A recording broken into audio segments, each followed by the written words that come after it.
எப்பொழுது பார்த்தாலும் கொள்ளை அடிப்பதுதான் ஒரே குறிக்கோள். திராவிட முன்னேற்ற கழகத்துடைய அரசாங்கம் கொள்ளையடிக்கின்ற அரசாங்கமா மாறிவிட்டது. கலெக்ஷன், கமிஷன், கரப்ஷன், இதுதான் தாரக மந்திரம் திமுக. இதைத்தான் அவர்கள் 5 ஆண்டு காலம் செய்தார்கள்.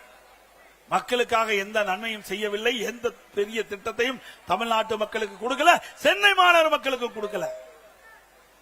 அது மட்டுமல்ல, அனைத்து இந்திய அண்ணா திராவிட முன்னேற்ற கழகம் ஆட்சி இருக்கின்ற பொழுது இன்றைக்கு புயல் வந்தது. அந்த புயல் வருகின்ற பொழுது மக்கள் பாதிக்கப்படக்கூடாது என்பதற்காக அனைத்து இந்திய அண்ணா திராவிட முன்னேற்ற கழகம் போர்க்கால நடவடிக்கை எடுக்கப்பட்டது. வர்த்தா புயல், கனமழை, இன்றைக்கு சென்னை மாநகரம் முழுவதும் மரங்கள் சாய்ந்தன, மின் கம்பங்கள் உடைந்தன, டிரான்ஸ்பாரம் பழுதடைந்து விட்டது.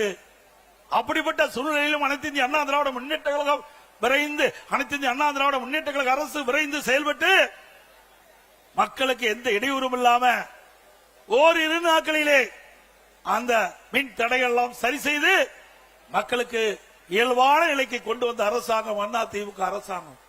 சென்னை மாநகரத்தில் மட்டும் 2 லட்சம் மரங்கள், 2 லட்சம் குப்பைகள் மாநகராட்சியிலிருந்து அகற்றப்பட்டன. எப்படி மக்களுக்கு பிரச்சனை ஏற்படுகிற போது அந்த பிரச்சனையை தீர்க்கக்கூடிய வல்லமை படைத்த அரசாங்கமா அனைத்து இந்திய அண்ணா திராவிட முன்னேற்ற கழக அரசு விளங்கியது.